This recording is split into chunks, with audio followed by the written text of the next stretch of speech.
Halo, Assalamualaikum. Sawadee saya Kare. Di video kali ini saya bakal ngasih tahu apa aja yang harus kamu lakuin kalau karya kamu ditolak penerbit. Penting nggak tuh?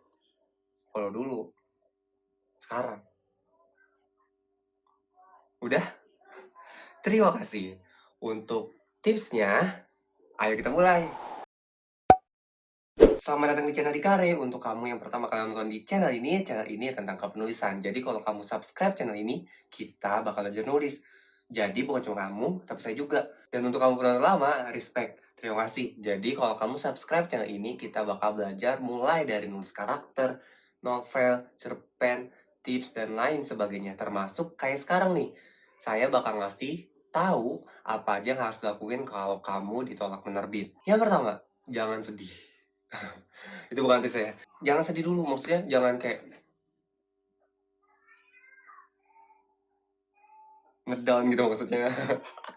Jadi jangan sedih, jangan ngedown. Yang pertama itu adalah kirim ke penerbit lain. Misal, saya ngirim ke penerbit satu, nggak diterima nih, udah di-review, udah nungguin berbulan-bulan, tapi ternyata ditolak. Udah, kamu kirim lagi ke penerbit dua. Tapi jangan ngirim ke penerbit satu dan penerbit dua ini barengan. Karena kalau misalnya di penerbit satu keterima, di penerbit dua keterima, kamu malah jadi nggak profesional karena kamu bakal milih salah satu ini kan. Gue milih ke yang A atau yang B ya? Bagusan yang A atau yang B ya? Nggak boleh gitu. Oke, karya kamu bagus banget. Bodo amat, silakan. Tapi bakalan di blacklist sama penerbit yang kayak begitu. Saya nggak mau bahas deh di penerbit satu, penerbit dua, penerbit A atau penerbit B. Atau bahkan kamu kirim ke 5 juga silakan aja sebenarnya. Tapi nggak disaranin, malah dilarang banget.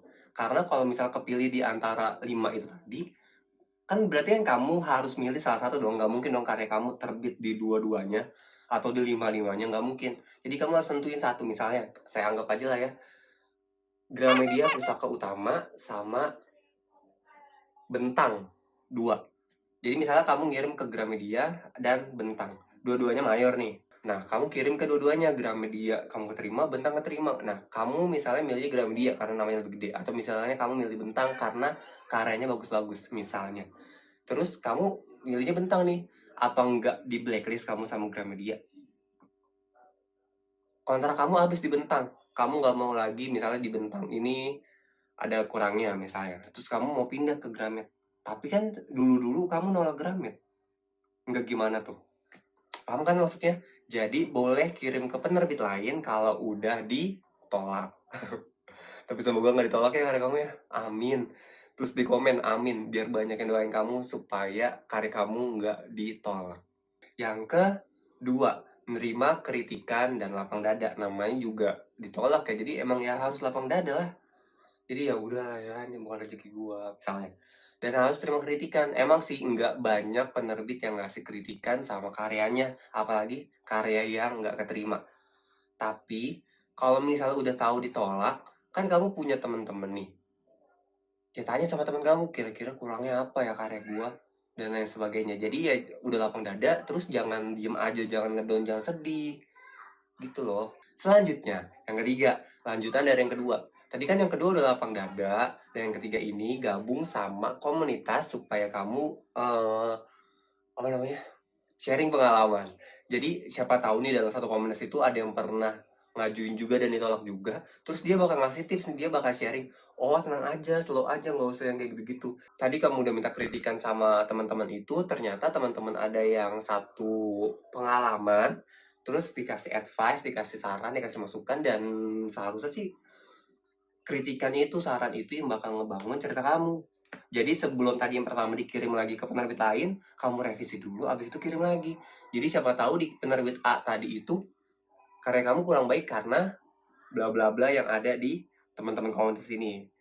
Jadi setelah udah direvisi di komunitas, kamu kirim lagi ke penerbit yang lain. Gitu.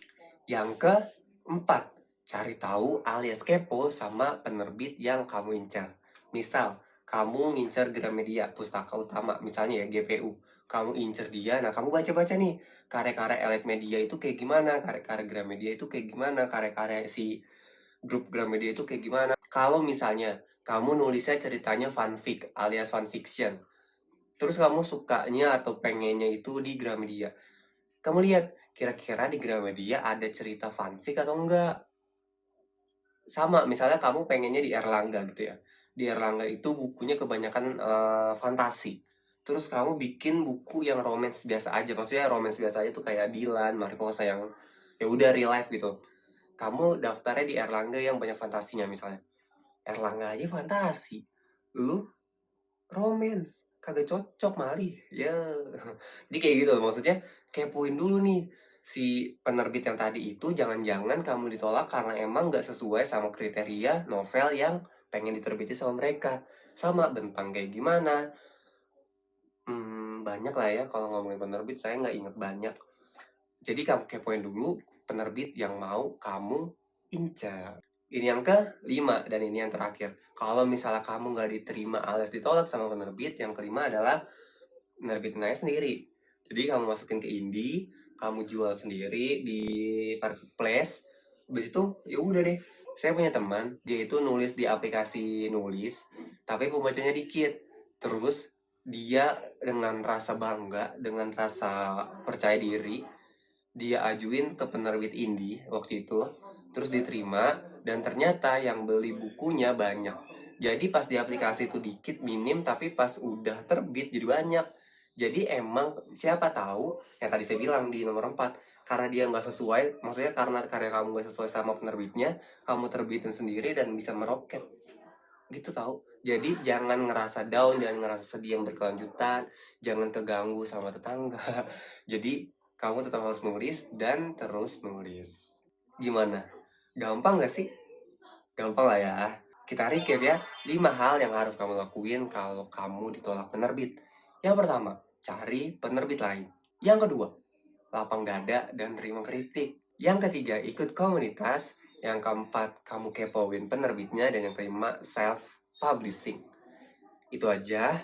Kalau misalnya ada pertanyaan langsung aja komen di bawah. Kalau mau request konten juga boleh di bawah. Cukup sekian, terima kasih sudah nyimak. Bye bye.